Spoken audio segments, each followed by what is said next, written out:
And as the stewards of Christ, who carry a heavy cross, let us lift the cross, our cross, like Christ did.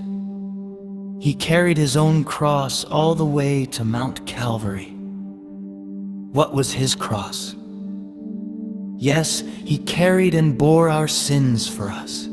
He died for us so that we may be made holy, pure, and free from sin.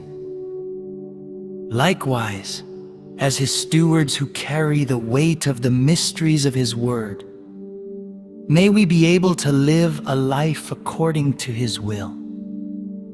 Let people see the light, the truth, and our Lord within us.